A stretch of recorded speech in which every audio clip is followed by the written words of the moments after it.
नमस्कार दोस्तों। कहानियों की श्रृंखला में आज सुनेंगे बहुमुखी प्रतिभा की धनी वरिष्ठ कथाकार वीना विज जी की कहानी युगावतार। तो आइए सुनते हैं कहानी। कार के एक्सीलेटर पर पांव रखते ही मयंक भूल जाता था कि वो जमीन पर है। उसके ख्याल आसमानी रंग भरने लगते थे। वह उन रंगों में खो जाता था। यही सब तो चाहा था उसने। अपने पास एक बढ़िया कार हो और पांव के नीचे अमेरिका की जमीन हो। हाईवे पर स्पीडिंग मना थी, पर वो कई बार बेपरवाह हो जाता था। वह भविष्य के सपने नहीं बुनता था, वो तो अतीत में गोते मारने लगता था। स्वयं को गर्वित सिंहासन पर बैठाकर स्वयं ही प्रशंसक बन जाता था। माटी से उठकर स्वयं के बलबूते पर महल निर्मित किया था उसने। दिल्ली के पहाड़गंज के मुल्तानी ढांडे की गली नंबर 5 में एक कमरे में उसका सारा परिवार कहने को रहता था। वैसे उनका उठना बैठना सोना जागना तो गली में ही चलता था। वहां सारा दिन शोर शराबा चिल्ल पो मची रहती थी। सरकारी स्कूल से घर लौटकर सभी बच्चे गली में बैठकर तख्ती साफ करते, उस पर मुल्तानी मिट्टी मलते। तख्ती सूखने को रखकर सारा हमउम्र टोला पिछली सड़क लांघ कर बिरला मंदिर की ओर दौड़ पड़ता था। वहां के बाग बगीचों में फूलों के इर्द गिर्द मडराती तितलियां पकड़ना, झूले झूलना और फिर घूम फिर कर वापस आ जाना। बचपन की इन मीठी यादों ने कभी भी मयंक का पीछा नहीं छोड़ा था। छोटे से घर में रहते हुए भी उसने अपने लिए बचपन के मधुर स्वप्न सजा लिए थे। अपने बाल्यकाल को खेलों से वंचित नहीं रखा था। भीषण गर्मियों में लू से तपी गर्म हवाओं के कारण पंखी झलते हुए सारी रात कटती थी, वह भी गली में बिछी चारपाइयों पर। दीवारों पर कील गाड़कर उस कील से सब अपनी चारपाई बांध देते थे, जिससे रात को उनकी जगह न छिन जाए। मजाल था कि कोई नई चारपाई वहां जगह पा जाती। एक बार नुक्कड़ की बावड़ी बंतों ने पिछले मोड़ पर अपने बेटे व नई बहू को भीतर सुलाने की खातिर बाहर चारपाई बिछा ली अपने लिए। तो पूछो ना, क्या गालियों भरी रात चली थी। मयंक, धीरेन, वीरू, कुक्कू और पाली की टोली ने तो बहुत आनंद लूटा था। आज भी उस रात को याद कर वह स्वयं ही एकांत में भी मुस्कुरा उठता था। गलियों की सरकारी बत्तियां तो तमाम रात जलती थी। एक एक अहाते में 5-6 कमरे नीचे व दूसरी मंजिल पर भी उतने ही परिवार बसे थे। ऊपर वाले अपनी छत पर जमीन पर बिस्तर लगाकर सोते थे। अमावस की अंधेरी रातों में आधी रात को कौन कहाँ सोता था, कोई नहीं जान पाता था। जब कभी आधी रात को प्यास लगने पर भीतर जाना होता था, तो पंखों की घर घर में चारपाइयों के हिलने, खर्राटों की आवाजें, साथ ही चूड़ियों की खनक मिली होती थी। मयंक का जवान मन इन आवाजों में रस पाने लगता था। कुछ देख सकने की ललक में वह वहीं खड़े रहकर मटके से 4-5 गिलास पानी पीता रहता। इस बीच वह पाली के भाई भाभी को हिलते डुलते भी देखता था। एक बार तो पानी पीने के बाद वह वहीं दीवार की ओट में अंधेरे में लेट ही गया था। चोरी चोरी उनकी पूरी रास लीला देखकर उनके सोने के उपरांत चुपके से गली में जाकर अपने बिस्तर पर दुबक कर बाकी की सारी रात ख्यालों में खोया रहा था। तभी उसे लगा था उसका बदन भी तप रहा था। वह भी अब जवान हो गया था। फिर न जाने कब भोर के तारे के ओझल होने के पश्चात धूप चढ़े तक वह गली के शोर में भी सोया रहा था। बिरला मंदिर के रास्ते में रेलवे क्वार्टर्स आते थे। वहां से भी बहुत बच्चे मंदिर में खेलने आते थे। उन्हीं में थी भूरे बाल कंधों तक बिखराए प्यारी सी झनक। एक बार सड़क पार करते हुए एक तेज आती कार से उसे बचाकर खींच ही लिया था मयंक ने। तभी से वह उसके शरीर का स्पर्श भूला नहीं था। नाम पता भी पूछा था। वह वे सभी उसे घर तक छोड़कर आए थे, मानो उन्होंने कोई मोर्चा जीत लिया था। उसके पिताजी रेलवे के मेन ऑफिस बड़ौदा हाउस में क्लर्क थे। अब झनक भी कली से फूल बन चली थी। स्कर्ट की जगह सलवार कमीज ने ले ली थी। झनक की एक झलक पाने के लिए मयंक के पांव हर रात उसी रास्ते को नापते थे। कई बार उनका आमना सामना हो जाता था। दोनों ही एक दूसरे को देखते ही झेप जाते थे। उधर झनक को भी मयंक का प्रतिक्षण इंतजार रहने लगा। मयंक की अर्थ भरी आंखों का प्रभाव झनक के गुलाबी पड़ते चेहरे पर स्पष्ट दृष्टिगोचर होने लगा था। एक रात दोनों ने लज्जा का बांध तोड़कर प्रेम का इजहार कर ही डाला। फिर तो प्रेम की पींगें चढ़ती चली गई थी। झनक को पूर्ण रूपेण अपनाने की इच्छा मयंक को कुछ बनने की ओर प्रेरित कर रही थी। बी.कॉम की परीक्षा प्रथम डिवीजन में उत्तीर्ण करके उसने उत्साहपूर्वक नौकरी के आवेदन पत्र भेजने आरंभ कर दिए थे। उन्हीं दिनों धीरेन के मौसा जी ने उसे अमेरिका बुलाया, तो मयंक के मन में भी अमेरिका जाने की लालसा जागृत हुई। धीरेन का एम्बेसी का काम, वीजा, टिकट वगैरह करवाने में मयंक हर पल उसके साथ था। न जाने कैसे ख्याल आया कि मयंक ने भी टूरिस्ट वीजा के लिए फॉर्म भर दिया, और उसके आश्चर्य का ठिकाना नहीं रहा जब उस किस्मत के धनी को भी 6 महीने का वीजा मिल गया था। दोस्तों की टोली ने तो जश्न मनाया कि मयंक की लॉटरी लग गई, पर घर में सबको सांप सूंघ गया कि टिकट के पैसे कहां से आएंगे। अब तो 4 पैसे कमाकर परिवार के खर्च में हाथ बटाने का समय आया था, और ये जनाब विलायत भाग चले थे। पाकिस्तान से घर बार लुटाकर मयंक के दादाजी को रिफ्यूजी होने पर यह एक कमरा सिर ढांकने को मिला था। 2 बेटों को लेकर वे दिल्ली पहुंचे थे। चाचा जी तो नौकरी लगने पर नेहरू नगर जाकर रहने लगे थे। मयंक के पिताजी अपने परिवार के साथ यहीं रह गए थे। पहाड़गंज में फलों की दुकान थी उनकी। बच्चे पढ़ाई में अच्छे थे, यही बात उनकी संतुष्टि का कारण थी। किंतु बीमार मां जीवन से असंतुष्ट थी। उसे बेटियों के ब्याह की चिंता खाए जाती थी दिन रात। मां के बीमार होने पर पूर्णी चाची आटा गूंथ देती थी और अनीता तंदूर से रोटियां लगवा लाती थी। साथ ही काली दाल भी वहीं से खरीद लाती थी। क्या स्वाद आता था कि आज भी उसे याद करके मयंक के मुंह से लाट टपक पड़ती थी। कभी कभार शादी ब्याह में फलों के टोकरे भेजने से अच्छी कमाई होने पर पिताजी तंदूर से मीट या मुर्गा ले आते थे। फिर तो सारे अहाते में शान से खाना होता था। ऐसे में मयंक को पैसे देने की तो कहीं लेश मात्र संभावना भी नहीं थी परिवार में। वीरू एक म्यूजिक ग्रुप में ड्रम बजाता था। ग्रुप के संचालक मिस्टर कपूर से वीरू की अच्छी दोस्ती थी। मयंक भी कभी कभी वीरू के साथ वहां जाता था। मिस्टर कपूर ने वीरू की जिम्मेवारी पर मयंक के लिए टिकट के पैसे सूद पर दे दिए थे, जो कि मयंक ने सबसे पहले अदा किए थे, वीरू की इज्जत का मान रखने के लिए। वीजा मिलने पर मयंक ने झनक को बताया, तो वह मयंक के बिछुड़ने के ख्याल मात्र से तड़प उठी थी। संध्या के झुटपुटे से रात की गहराती कालिमा में भी वे एक दूसरे से लिपटे आंसू बहाते रहे थे। झनक से किया वायदा उसने निभाया था वापस जाकर। झनक के माता पिता से उसने इतना वायदा लिया था कि वे उसका इंतजार करेंगे। वह उन्होंने भी मयंक का मान रखा था। सुनहरे भविष्य के ढेरों ख्वाब सजाए जब वह अमेरिका के लिए उड़ चला था, तो यूं प्रतीत होता था जैसे वह कोई वीआईपी बन गया था। धीरेन न्यूयॉर्क के जेएफ के हवाई अड्डे पर उसकी राह देख रहा था। फिल्मों में देखा हुआ न्यूयॉर्क वास्तविकता में बहुत सुंदर दिख रहा था।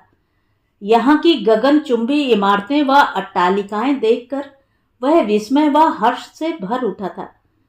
क्वींस के एक छोटे से रेस्तरां में $25 का खाना व $20 टैक्सी का बिल धीरेन द्वारा देने पर मयंक मन ही मन डॉलरों को रुपयों में गिनकर धीरेन के प्रति कृतज्ञता से भर उठा था।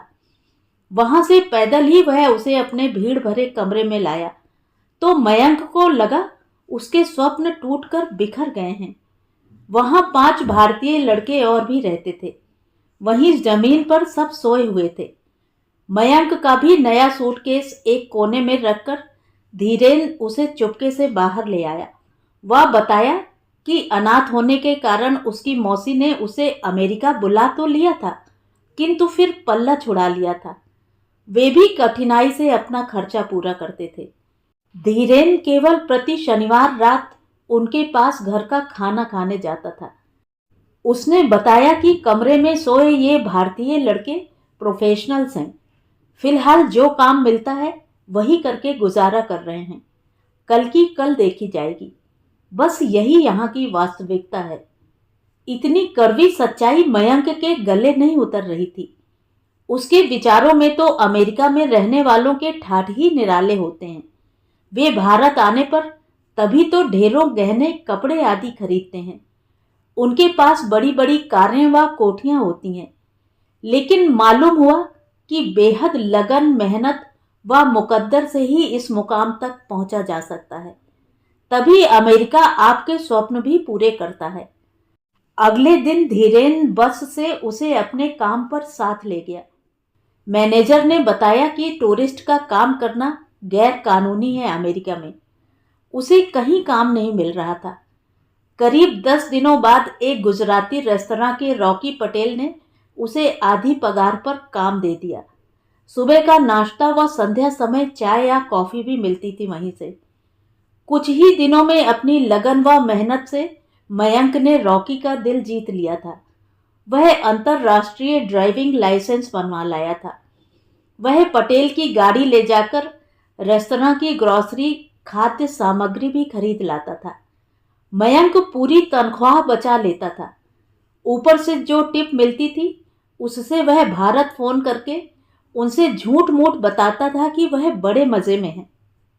पटेल को मयंक ने प्यार, सेवा व कार्यकुशलता की डोर से बांध लिया था। 6 महीने बीतने पर उसे भारत वापस जाना था। पटेल ने उसे दोबारा अपने पास बुलाने के लिए काम का पत्र दे दिया था। उसी पत्र के आधार पर वह पुनः अमेरिका आ गया था। भारत वापस जाकर उसने बीरू का कर्ज उतारा, झनक से शादी की व पिताजी को भी पैसे दिए थे। उसके आने के 1 वर्ष बाद झनक भी गुनगुन को लेकर उसके पास आ गई थी। अपने स्वप्न साकार देखकर मयंक को स्वयं से ईर्ष्या हो रही थी। उस 1 वर्ष में धीरेन के साथ मिलकर दोनों दोस्तों ने बेकरी खोल ली थी। धीरेन बेकरी संभालता था। झनक के आने के पूर्व ही मयंक ने एक कमरे का घर भी ले लिया था। दोनों की बचपन की दोस्ती दुख सुख साझा करते करते पक्की हो चुकी थी। धीरेन को भी अपना कहने को मयंक का परिवार साथ था। रात को दोनों इकट्ठे खाना खाते थे। वह झनक के हाथ का खाना खाकर दोनों उंगलियां चाटते रह जाते थे। गुनगुन की हंसी व बाल सुलभ अटखेलियों ने मयंक का जीवन इंद्रधनुषी रंगों से भर दिया। उसने एक second hand hero civic car भी ले ली।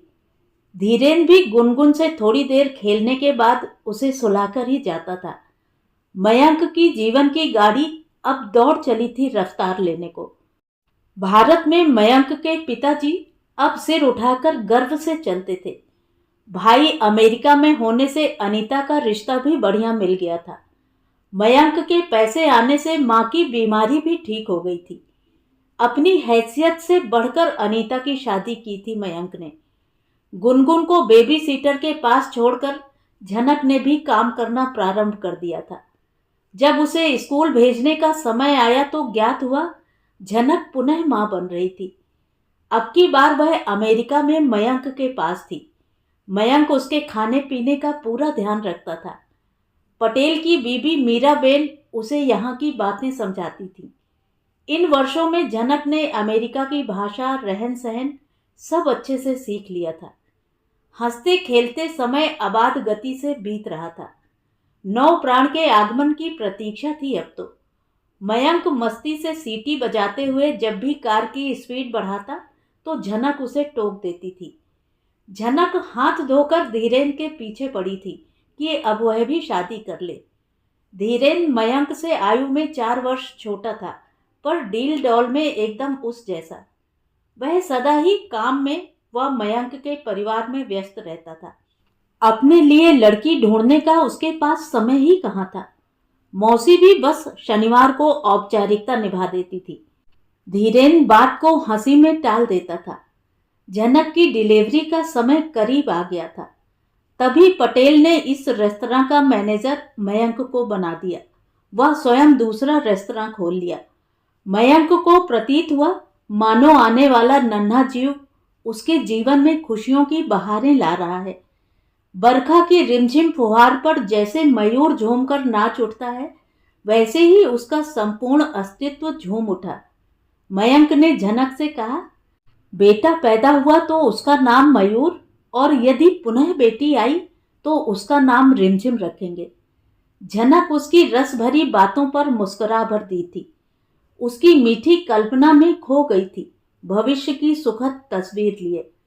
मयंक को पाने के बाद वह तो अपना मायका भी भूल गई थी। उसका आदि मयंक था तो अंत भी मयंक ही था। समय पर झनक की डिलीवरी हुई। ओस में भीगी मुलायम काया लिए रिमझिम उनके जीवन में पधारी। गोल मटोल अति सुंदर बच्ची थी। इतनी सुंदर बेटियां पाकर मयंक के पांव धरती पर नहीं पड़ रहे थे प्रसन्नता के मारे। अगले दिन संध्या 4 बजे झनक व रिमझिम को घर ले जाना था। मयंक ने अगले दिन साथ वाली सीट पर बेल्ट लगाकर गुनगुन को बैठाया व दौड़ा ली कार। उसकी सोच पुनः अतीत में गोते लगाने लगी थी और उसका पांव एक्सीलेटर पर दबाव बढ़ाता जा रहा था। यहीं से तो हमने कहानी प्रारंभ की थी। स्वयं पर गर्वित होते हुए उसे होश ही कहाँ था। अपने आप पर गुम उसने देखा नहीं कि सामने का ट्रक लाल बत्ती के कारण रुक रहा है। उसने बिना सोचे तेज कार ट्रक में जा मारी। पल में क्या से क्या हो गया। चारों ओर से नीली रोशनी बिखेरती, सायरन बजाती पुलिस की गाड़ियां दौड़ पड़ी मयंक की ओर। उसकी सफेद कार से लाल रक्त की धार बह रही थी। कार सामने से पिचक गई थी।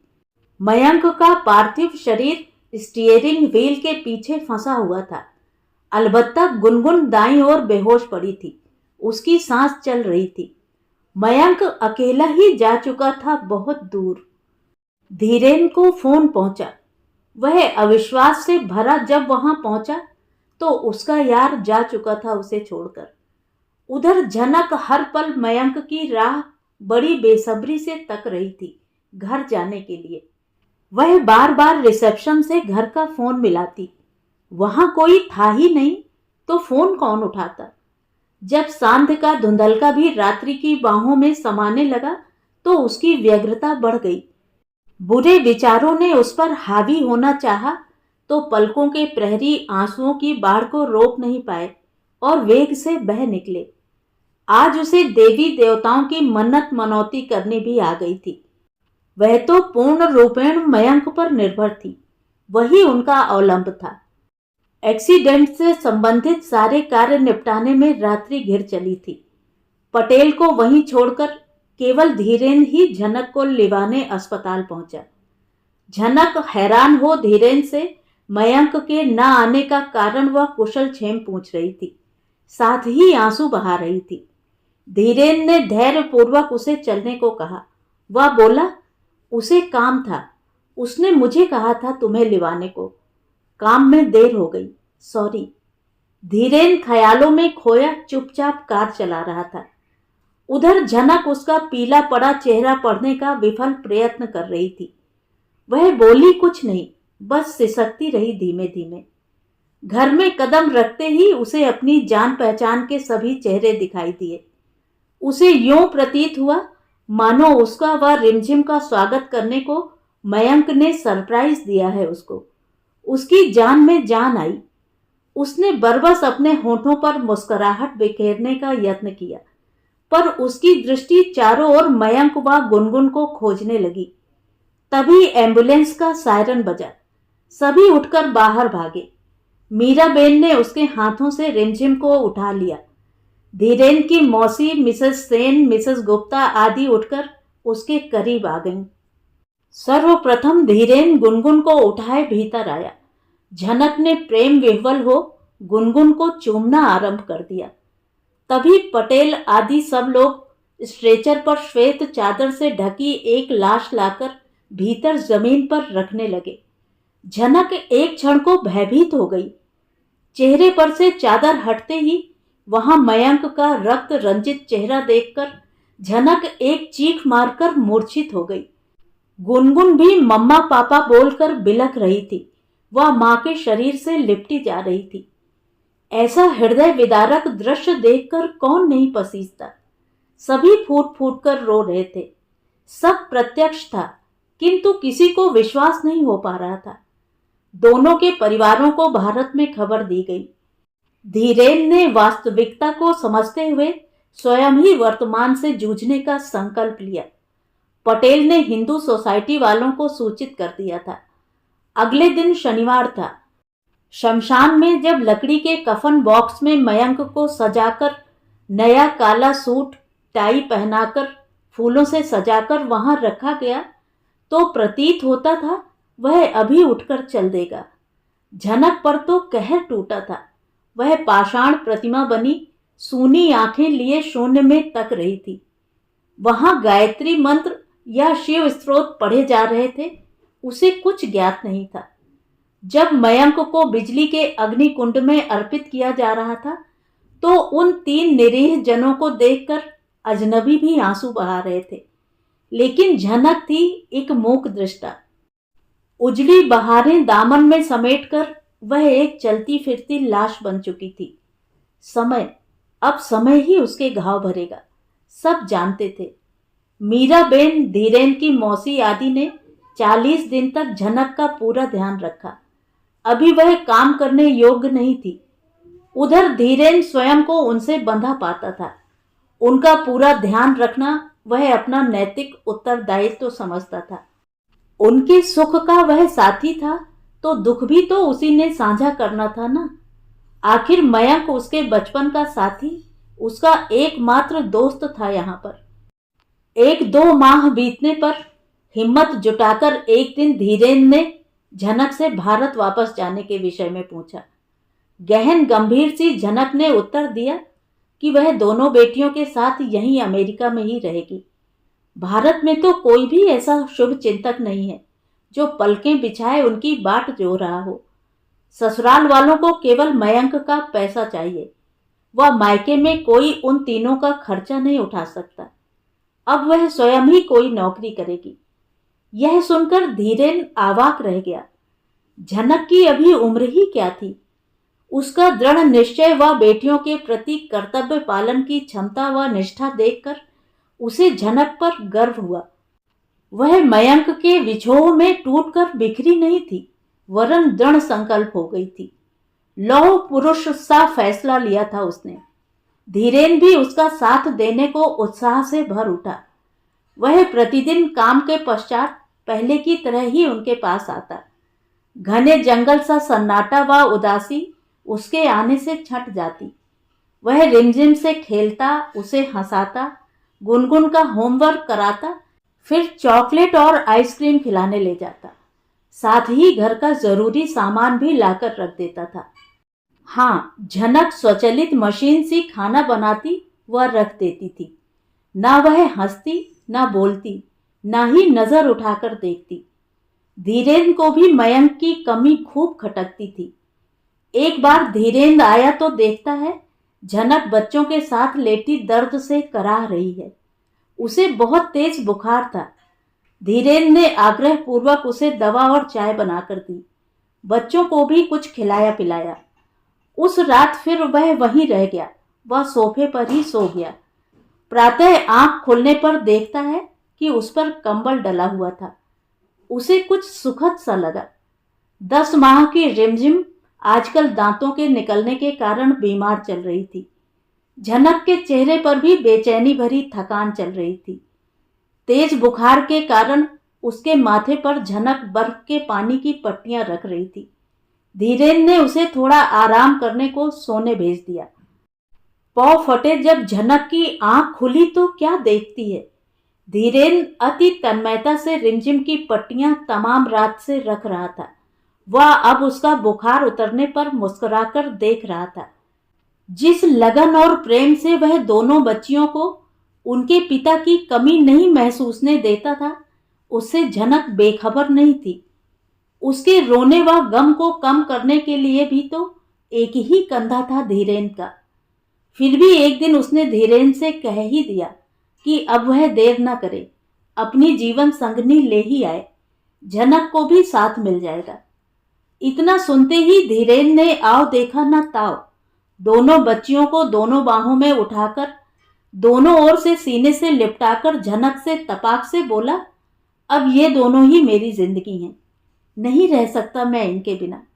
और तुम हम तीनों की जिंदगी हो।